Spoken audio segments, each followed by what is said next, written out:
Hello hi అండి, welcome to my channel Leelakrishna music vlogs. ఈరోజు నేను చాలా సింపుల్గా అయిపోయే స్నాక్ ఐటెం చూపించిపోతున్నానండి. పిల్లలకైతే చాలా బాగా నచ్చుతుంది. ఇప్పుడు ఈ స్నాక్ ఎలా తయారు చేసుకోవాలో చూద్దామా. ముందుగా 1/2 కేజీ బంగాళదుంపలు తీసుకోవాలండి. అంటే క్వాంటిటీని బట్టి మనం ఎక్కువ మంది ఉన్నాం అనుకోండి ఎక్కువ తీసుకోవచ్చు. ఇప్పుడు ఇవన్నీ కూడా చక్కగా పీల్ ఆఫ్ చేసేసుకోవాలి. ఇలా పీల్ ఆఫ్ చేసేసుకున్న తర్వాత ఇవన్నీ కూడా చిన్న చిన్న ముక్కలుగా కట్ చేసుకోవాలి. ఇలా కట్ చేసుకుని ముక్కలన్నీ కూడా కుక్కర్లో వేసుకొని ముక్కలు మునిగేంత వరకు వాటర్ పోసుకొని, అంటే ఎక్కువ వద్దండి, కొంచెం పోసుకుంటే సరిపోతుంది. ముక్కలు మునిగేంత వరకు లైట్గా పోసుకుంటే చాలు.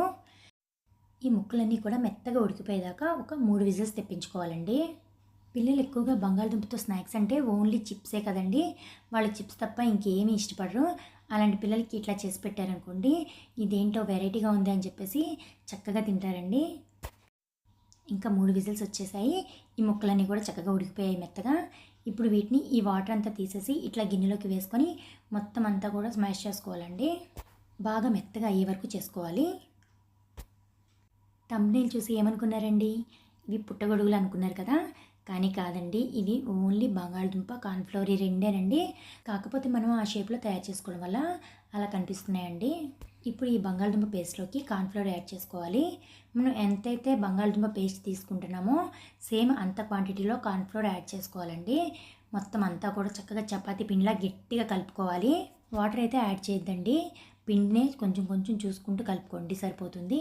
ఎంత పిండి పడితే అంత కలుపుకోండి చాలు. ఇట్లా చపాతీ పిండిలాగా ఇలా ముద్దలా చేసుకున్న తర్వాత వీటిని చిన్న చిన్న బాల్స్లా చేసుకోవాలండి. ఫస్ట్ ఇలా బాల్స్లా చేసుకున్న తర్వాత ఈ బాల్స్కి అప్పుడు మనం షేప్ ఇవ్వాలండి.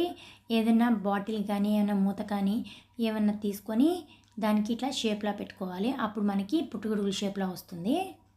మీకు ఇప్పుడు నెక్స్ట్ చూపిస్తానండి. సేమ్ అట్లా చేసుకుంటే సరిపోతుంది. అందుకని చెప్పేసి కొంచెం ముద్దని గట్టిగా కలుపుకోవాలి. ఇదిగోనండి, ఇక్కడ వీడియోలో చూపిస్తున్నట్టుగా ఇట్లా ముద్దను తీసుకొని బాటిల్తో ఇట్లా ప్రెస్ చేస్తే మనకి ఇట్లా పుట్టుగొడుగులా వస్తుందండి. ఇప్పుడు ఇవన్నీ కూడా రెడీ చేసి పెట్టుకొని ఆల్రెడీ బాయిల్ చేసిన వాటర్లో, అంటే పక్కన నేను గిన్నెలో వాటర్ పెట్టుకున్నానండి, అవి మరుగుతున్నాయి. దాంట్లో ఇవన్నీ వేసేసుకోవాలి. ఎక్కువసేపు ఉడకపెట్టకూడదండి, ఓన్లీ 5 మినిట్స్ ఉడకపెట్టుకుంటే సరిపోతుంది. ఇవి ఉడికిన తర్వాత చూడాలండి, ఇవి చాలా జెల్లీగా అయిపోతాయి.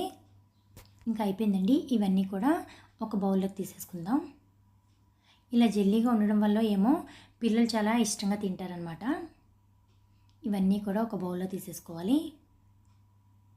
ఇలా తీసేసుకున్న తర్వాత ఇప్పుడు వీటిలోకి 1/2 స్పూన్ ఉప్పు,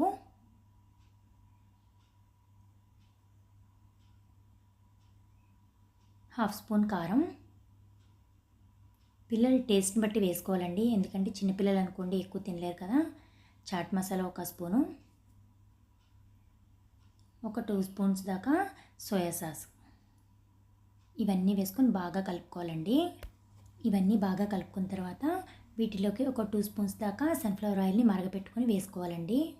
సన్ఫ్లవర్ ఆయిలే వేసుకోవాలండి, ఎందుకంటే ఏ ఆయిల్ వాడినా సరే స్మెల్ వచ్చేస్తుంది అనమాట. ఈ ఆయిల్ని కొద్దిగా వేసుకుంటూ కలుపుకోవాలి. ఇలా మరిగించిన ఆయిల్ వేయడం వల్ల మనం ఇందాక వేసాం కదండి ఇంగ్రీడియంట్స్, అవన్నీ కూడా ఈ బంగాళదుంప మిశ్రమానికి బాగా పడతాయండి. అంతేకాకుండా ఒక స్మోకీ ఫ్లేవర్ కూడా వస్తుంది. అంతేనండి, అయిపోయింది రెసిపీ. ఎలా ఉందో మీరు కూడా ట్రై చేసి చెప్తారా మరి? నాకైతే చాలా బాగా నచ్చింది. ఇంకోటి ఏంటంటే జెల్లీ లాగా అసలు నోట్లో వేసుకుంటే జారిపోతున్నాయండి, అంత బాగుందనమాట. ఈ వీడియో కనుక మీకు నచ్చినట్లయితే ప్లీజ్ సబ్స్క్రైబ్ చేసుకోండి. మీ లీలాకృష్ణ మ్యూజిక్ వ్లాగ్స్.